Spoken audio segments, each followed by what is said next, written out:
আসসালামু আলাইকুম ওয়া রাহমাতুল্লাহি ওয়া বারাকাতুহু। সম্মানিত শ্রোতা মণ্ডলী, আমি আপনাদেরকে দুটি হাদিস শোনাচ্ছি, যেটি বুখারী শরীফের 1896 নম্বর হাদিস, মুসলিম শরীফে 2766 নম্বর হাদিস।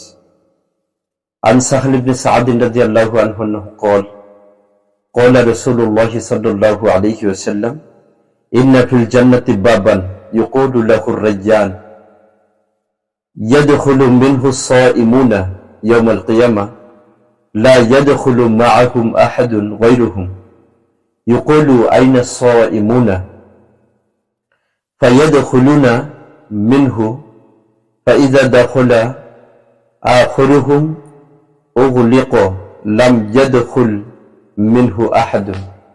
হাদিস শরীফের তরজমা। হযরত সাহল ইবনে সা'দ রাদিয়াল্লাহু আনহু বলেন, নবীজি সাল্লাল্লাহু আলাইহি ওয়াসাল্লাম ঘোষণা করেছেন, জান্নাতে একটি দরওয়াজা রয়েছে, যে দরওয়াজার নাম হলো রায়্যান।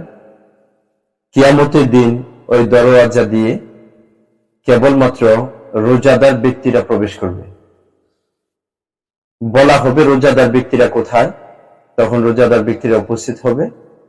শেষ পর্যন্ত তারা প্রবেশ করার পর অন্যদের জন্য এই দরজাটা বন্ধ হয়ে যাবে।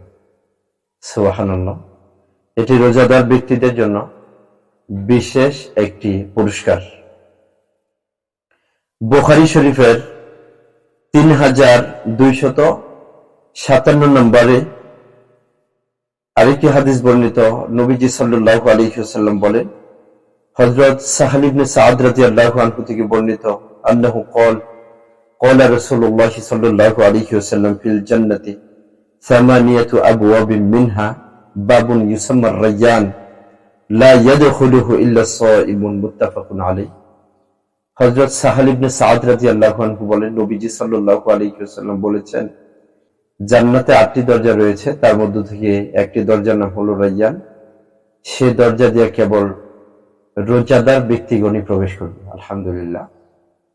সামনে যেহেতু রমজান মাস আসতেছে, আমরা সকলেই প্রস্তুতি গ্রহণ করব।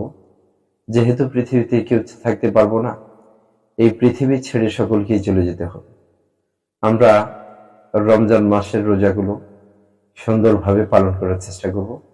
রমজানের দাওয়াত দিয়ে আমি বিদায় জানাচ্ছি। আল্লাহ রাব্বুল আলামিন আমাদের সকলকে রমজানের রোজাগুলো ঠিকমতো পালন করার তৌফিক দান করুন। সবাই সুস্থ থাকুন। আসসালামু আলাইকুম ওয়া রাহমাতুল্লাহি ওয়া বারাকাতুহু।